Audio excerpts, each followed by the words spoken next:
Hello बच्चों। बेटा आज आप लोगों को एक काफ़ी इम्पोर्टेंट टॉपिक सिखाना है। छोटा सा है, 1 नंबर का क्वेश्चन आ जाता है इस पर कई बार पेपर में कि नंबर ऑफ़ रिफ्लेक्सिव रिलेशंस बताओ कितनी बन सकती हैं किसी एक पर्टिकुलर सेट पे। किसी एक पर्टिकुलर सेट पे कितनी रिफ्लेक्सिव रिलेशंस बन सकती हैं।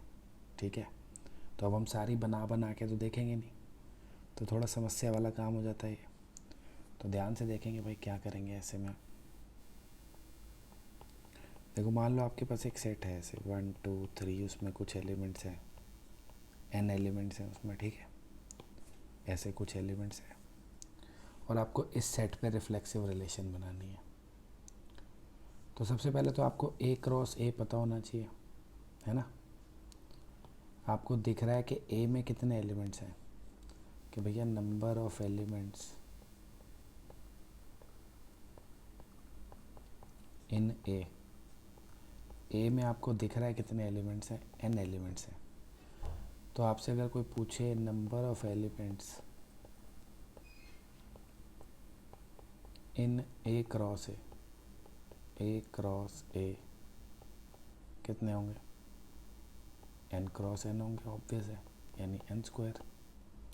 ठीक बात है ना भाई, कि भाई अगर कोई सेट A दे रखा है ऐसे, उसमें n एलिमेंट्स हैं, तो अगर आप A क्रॉस A की बात करोगे तो उसमें कितने एलिमेंट्स हो जाएंगे, n²।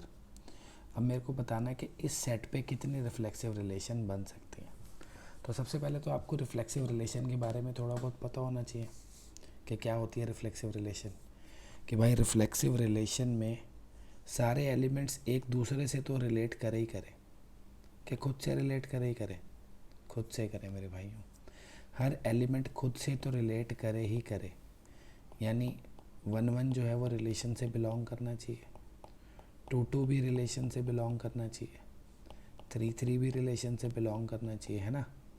और n n भी रिलेशन से बिलोंग करना चाहिए, तब हम उसको कहेंगे वो रिफ्लेक्सिव रिलेशन है। यानी ये सब एलिमेंट्स तो होने चाहिए। ठीक है, थोड़ा इसको तरीके से देखते हैं एक बार। ये देखो यहाँ पे मैंने एक टेबल बना रखी है कि भाई एक A सेट था जिसमें एलिमेंट थे 1 2 3 4 अप टू n। ठीक है, n तक जा रहे हैं। ऐसे इधर भी मैंने A सेट लिख दिया जिसमें एलिमेंट 1 2 3 4 अप टू n तक जा रहे हैं। तो अब ये क्या रिप्रेजेंट कर रहा है, ये टेबल क्या दिखा रही है, A क्रॉस A। किसे दिखा रही है बच्चों, A क्रॉस A को। भाई ये A क्रॉस A के सारे पेयर्स लिख दिए ना हमने। A का A से क्रॉस करना है तो पहले 1 की सबके साथ पेयरिंग हो जाएगी, फिर 2 की सबके साथ पेयरिंग हो जाएगी, फिर 3 की, ऐसे ही फिर 4 की, है ना। जितने भी एलिमेंट्स होंगे फिर n की सबके साथ पेयरिंग हो जाएगी। तो ये सारे पेयर हमने लिख दिए। अब आपको पता है रिलेशन क्या होती है। रिलेशन एक सबसेट होती है A क्रॉस A का, यानी रिलेशन में जो भी एलिमेंट्स होंगे वो इन्हीं में से कुछ होंगे। रिलेशन में जो भी एलिमेंट्स होंगे वो इन्हीं में से कुछ होंगे, इनके अलावा नहीं हो सकते। और उसको रिफ्लेक्सिव बनाने के लिए इन डायगोनल एलिमेंट्स का होना ज़रूरी है, ये तो होने ही चाहिए। ठीक बात है कि नहीं, कि भैया ये जो डायगोनल एलिमेंट्स हैं ये ज़रूर हो।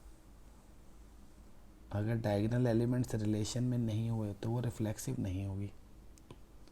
सही बात है कि नहीं, आपको पता है हर एलिमेंट खुद से ज़रूर रिलेट करे तभी वो रिफ्लेक्सिव बनती है। तो सारे डायगोनल एलिमेंट तो होने ही चाहिए, बाकी चाहे होए चाहे नहीं हो। ये जो नॉन डायगोनल एलिमेंट्स है ये हो या नहीं हो कोई फ़र्क नहीं पड़ता, ये वाले सारे एलिमेंट्स होने चाहिए। ठीक बात है। अच्छा, अभी आपको पता है कि ये टोटल एलिमेंट्स कितने हैं। टोटल एलिमेंट्स अभी तो बताया मैंने आपको कि A क्रॉस A में टोटल एलिमेंट कितने हैं, n²। ठीक है, तो भाइयों इसमें टोटल जो एलिमेंट्स हैं, टोटल पेयर्स कह लो, एलिमेंट्स कह लो, कुछ भी कह लो, वो कितने, n²। सही बात है। और अगर आप बात करो डायगोनल वाले जो पेयर है वो कितने हैं, डायगोनल पेयर्स कितने हैं, दिख रहे हैं भाई डायगोनल पेयर्स कितने हैं, n होंगे ना, n होंगे, क्योंकि एक का खुद से पेयरिंग की पहला, 2 की उससे की दूसरा, 3 की 3 से की तीसरा, ऐसे n तक जाएंगे तो डायगोनल में कितने एलिमेंट्स होंगे, n। भैया 5 होता तो लास्ट एलिमेंट 5 5 होता, 6 होता तो लास्ट एलिमेंट 6 6 होता, फिर 7 7 होता।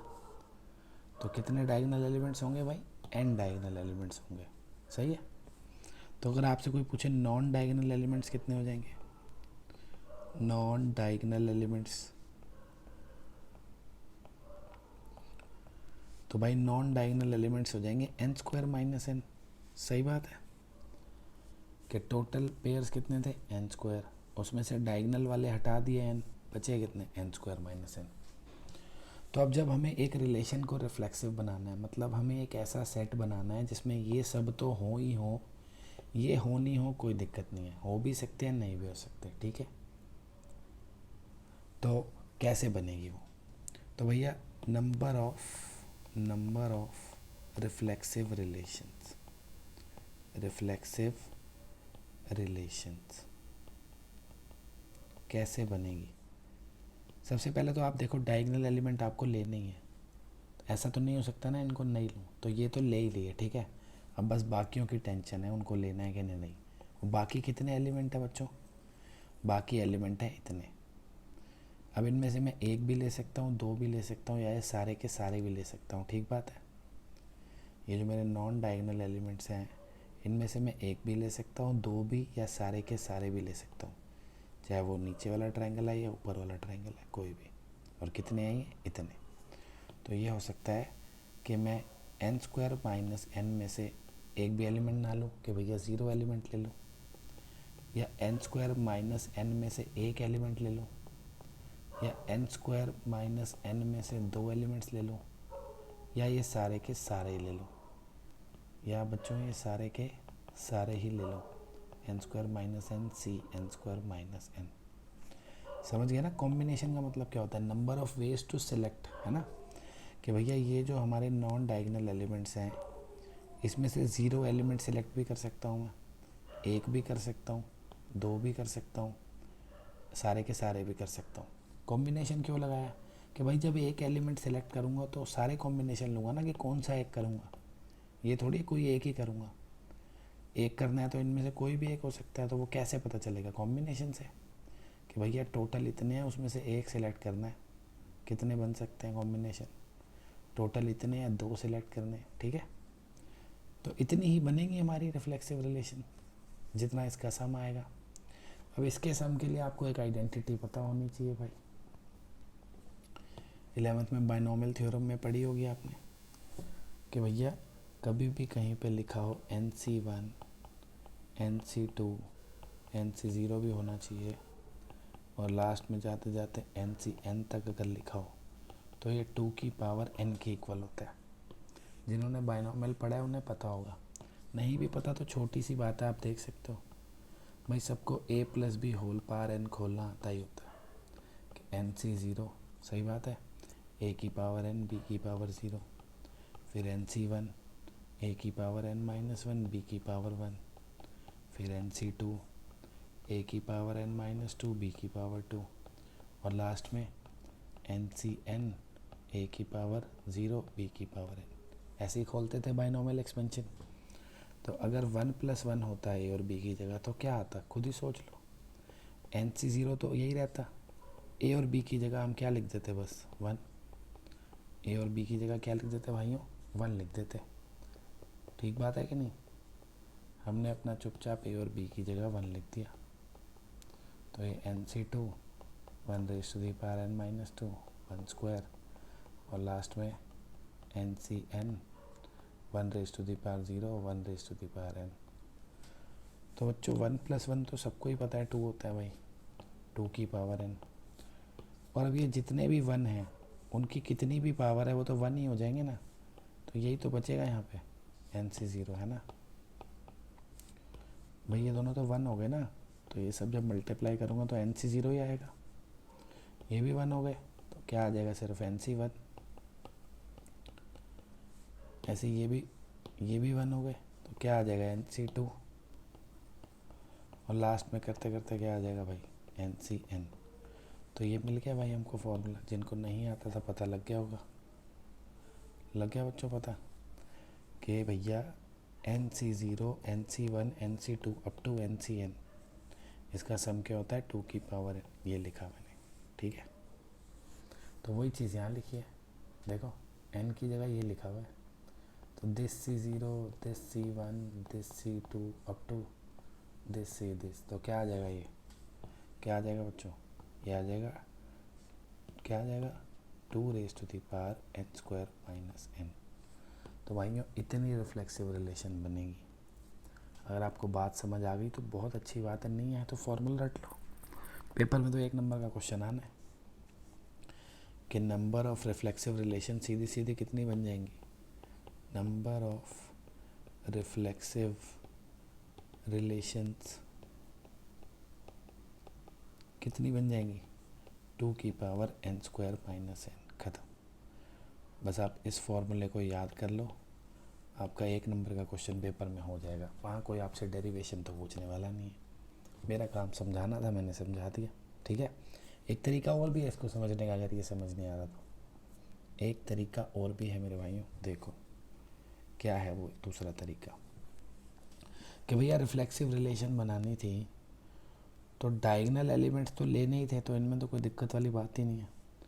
जो नॉन डायगोनल एलिमेंट्स थे वो हम ले भी सकते हैं, नहीं भी ले सकते हैं, कोई एक भी ले सकते हैं, सारे भी ले सकते हैं, कुछ भी कर सकते हैं, ठीक है। तो एक और तरीका भी है इसको समझने का। तो आपको पहले पता होना चाहिए कितने एलिमेंट हैं जो नॉन डायगोनल है, पता ही है n² - n है। तो जब मैं इनमें से पहले की बात करूँ, मान लो 1 2 की बात कर रहा हूँ, तो रिफ्लेक्सिव में इसका होना ज़रूरी है क्या, नहीं, हो भी सकता है, नहीं भी हो सकता। मतलब इसके लिए मेरे पास दो ऑप्शंस हैं, या तो मैं इसको लूँ या तो ना लूँ रिलेशन में, है कि नहीं। तो इस एलिमेंट को सिलेक्ट करने के लिए मेरे पास 2 ऑप्शंस हैं। कितने ऑप्शन हैं बच्चों, 2 ऑप्शंस हैं।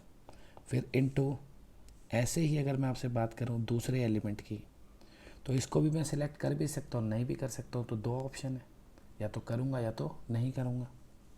कितने ऑप्शन है भाई, 2। ऐसे ही अगर मैं बात करूँ तीसरे एलिमेंट की, तो इसको भी सिलेक्ट करने के लिए मेरे पास 2 ऑप्शन है, या तो सिलेक्ट करूँगा या तो नहीं करूँगा। तो मेरे जितने भी एलिमेंट्स हैं उन सबको सिलेक्ट या रिजेक्ट करने के लिए मेरे पास 2 ऑप्शन है। मतलब या तो मैं उन्हें सिलेक्ट करूँगा या तो रिजेक्ट करूँगा, या तो रिलेशन में लूँगा या तो नहीं लूँगा। तो ये 2 2 2 2 लिखता रहूँगा मैं। कितनी बार 2 लिखूँगा, जितने मेरे पास एलिमेंट्स हैं।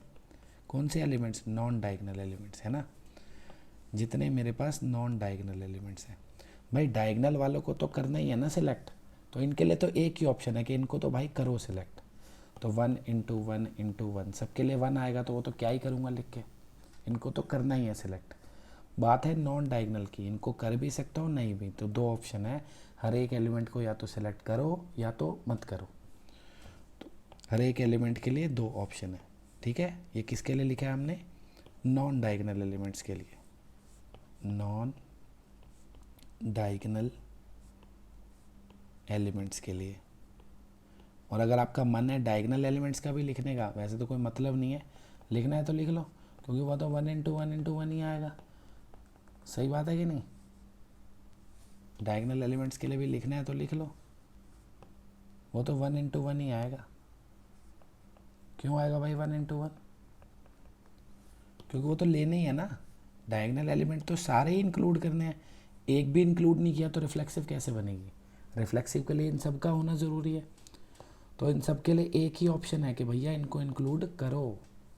बाकियों के लिए क्या है, करो या मत करो, मर्जी तुम्हारी है। हर एक के पास 2 ऑप्शन है, हर एलिमेंट के लिए 2 ऑप्शन है, ठीक है। तो ये कितने थे भाई, ये नॉन डायगोनल एलिमेंट थे कितने, पता है ना कितने थे नॉन डायगोनल एलिमेंट। टोटल ये एलिमेंट्स थे हमारे n² - n, है ना, नॉन डायगोनल एलिमेंट। और डायगोनल एलिमेंट कितने थे हमारे, n। तो यानी ये 2 को हमने कितनी बार मल्टीप्लाई किया है, इतनी बार। तो सीधा इसको क्या लिख सकते हैं बच्चों, 2 को इतनी बार मल्टीप्लाई किया है तो यही तो लिखेंगे, है ना। और 1 को तो कितनी बार भी कर लो 1 ही रहेगा। तो कुल मिला के नंबर ऑफ रिफ्लेक्सिव रिलेशन यही तो आ जाएगी, ठीक है। तो ये हो गया भाइयों नंबर ऑफ रिफ्लेक्सिव रिलेशन निकालने का आपका फॉर्मूला। अब आपको डेरिवेशन समझ में आ गई तो बहुत अच्छी बात है, नहीं आई तो फॉर्मूला तो पता ही है, बस इस फॉर्मूले में डालो, ख़त्म कहानी। भाई मान लो आपको किसी ने एक सेट दे दिया ऐसे कि उसमें 3 एलिमेंट है ABC, और नंबर ऑफ रिफ्लेक्सिव रिलेशन बतानी है। तो नंबर ऑफ एलिमेंट आपको कितने दिख रहे हैं इसमें, 3। बस इसमें n की जगह 3 डाल दो, कितना आ जाएगा 9 - 3 2 की पावर 6 यानी 64, ख़त्म। सही है। मान लो कोई ए सेट होता है जिसमें 4 एलिमेंट होते हैं ABCD, और आपको कहा होता है इस पर कितनी रिफ्लेक्सिव रिलेशन बनेगी, तो आपने इसमें n की जगह 4 डालना है बस। तो 2 की पावर 16 - 4 यानी 2 की पावर 12। सही है कि नहीं? ईजी है ना भाइयों? तो ये शायद 4096 आ जाएगा, नहीं तो आप ऐसे भी छोड़ दोगे तो कोई दिक्कत नहीं है। ठीक है, तो समाप्त भाइयों क्लास, अलविदा। फॉर्मूला याद कर लेना भाई, 1 नंबर पक्का हो जाएगा अगर पेपर में आ गया तो। चलो बाय।